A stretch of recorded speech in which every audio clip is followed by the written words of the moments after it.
welcome back to Deadwood Garage. Thank you so much for tuning back in and catching up on my shenanigans here. Last video you seen us, we made some floor pans. At least the transmission and drive shaft exhaust, going across. We'll start getting busy and get them all welded in, and then we will start fabricating the rest of the pans. Picked up some weld-through primer, so we're gonna get everything primed. Take the rest of the panels off, get everything primed, and start putting the panels down and welding them in. I'm probably not gonna go into too much detail on it. You guys seen enough in the last video. Probably gonna throw up a bunch of time lapse, hopefully some halfway decent music, and yeah, we'll get busy. Huge shout out to Robbie Reeves, picking up this awesome little hole punch. It's gonna make my life a lot easier popping holes in the panels for spot welding. So love you, brother. Thank you so much. So yeah, sit back, enjoy. Hopefully I'll put some decent tunes on and watch me work.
Guys, so unfortunately my camera died, but there we go.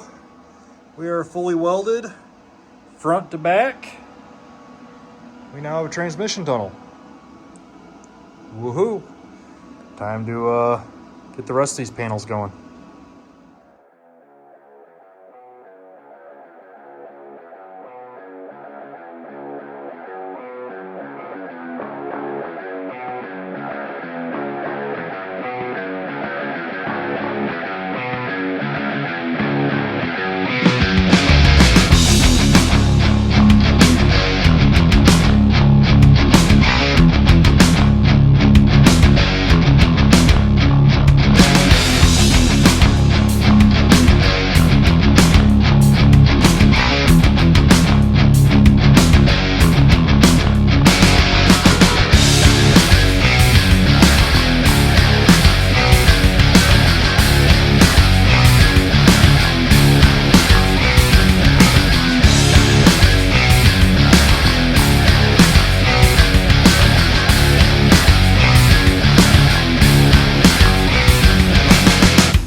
go.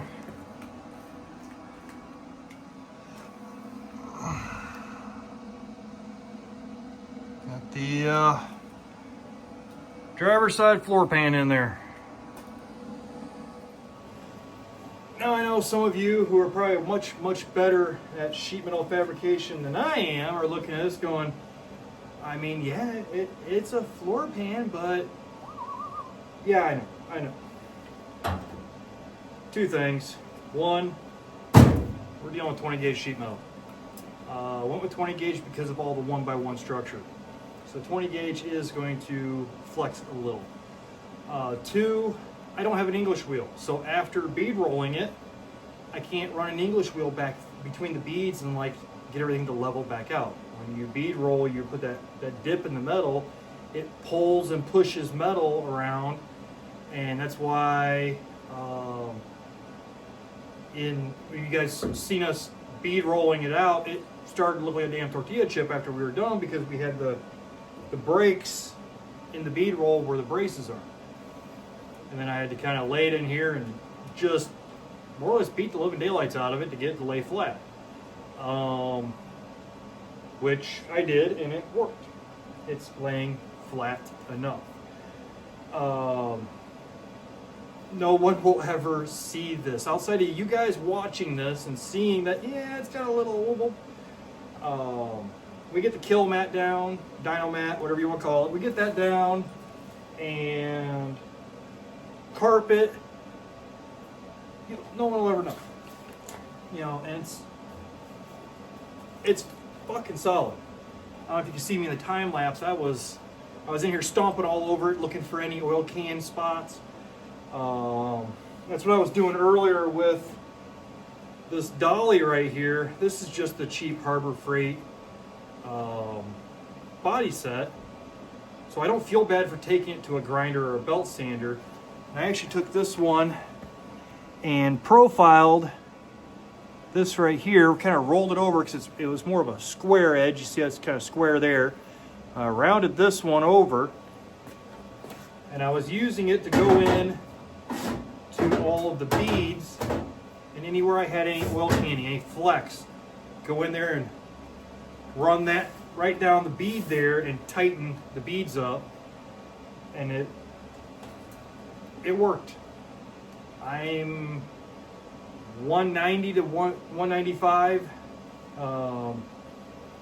Last month I was a little over 200, wintertime. But yeah, I'm almost 200 pounds and it's not giving under me. There's no boop, boop, boop, boop, like you're crinkling a pop can sound. Makes me very, very happy. This is going to get us where I need to be. No question. Spot right there, I could probably tighten that spot up right there. Yeah, right there. Let's see it. I got all nervous because my pop can's right here. See it around the edge of the screen there. And I'm like, oh shit, I'm gonna hit this and it's gonna go flying. It didn't move.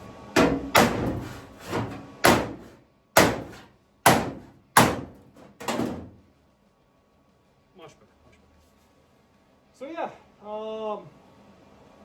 we are halfway done with the cabin area. I don't know if I'm going to film the other side. You guys seen me do this side. It's rinse and repeat on the other side. Hopefully, we can get another visit from Robbie. Dude, thank you so much for coming over. So happy you got to come over, hang out.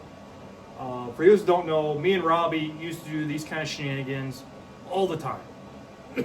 I mean, and between kids, work, health issues, both, you know, me and him both, wintertime, crappy weather, we haven't been able to really hang out and do stuff like this. So even though it was just a few short hours today, it just made me one of the happiest people in the whole wide world, getting to hang out with my buddy and do some shenanigans here. So hopefully we can get Robbie to come back over and we do the same thing on the other side. Well, I got the driver's seat bolted back in, mainly just so I can get the passenger seat lined up, make sure the gaps are right and everything. But I think that's going to do it for this video. I can't see anybody wanting to watch me do the whole passenger side. You've seen it once, who wants to see it again, right? So next video, we'll have the passenger side done. Today is Tuesday, tomorrow is Wednesday. I have some stuff going on at my lunch break, but I'm hoping Thursday and Friday, each day, I can get out over my lunch break, pick up more sheet metal, pick up more 1x1, and then we'll pick back up with finishing the 1x1 structure over the rear axle, getting that all buttoned up, and probably cover some of the sheet metal, making the wheel tubs and everything back there. We got to tub all that out. And then we can start on, what would be next after that? Oh, heat shields and getting everything seam sealed, do our heat shields, undercoat. Yeah, and that will pretty much wrap the floor project up. So hopefully the next video we'll be able to end that video with the floors done, seam sealed, painted, the kill mat down, all that happiness, wheel tubs. And then we can start after that. Let's see what's our,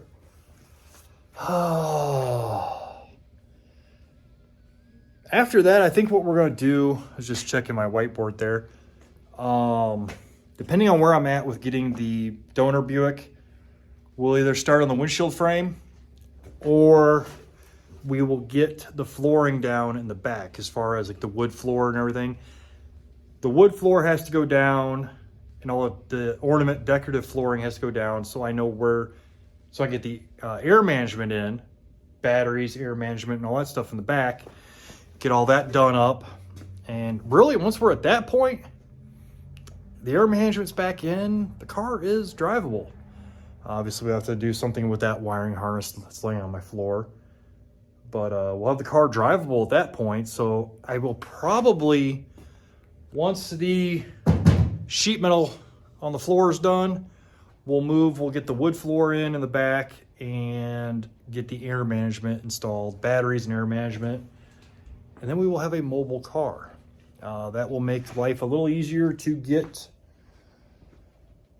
to our next show, June 13th. At least then it'll be a driving car. I still need to redo the front bags. We need to get the bigger bags up front. Would like to get a front shock kit on it. That's a maybe, you know, if it happens, it happens. Great. If not, no big deal. We need to pick up another dual pack of 485Cs. Anybody want to donate?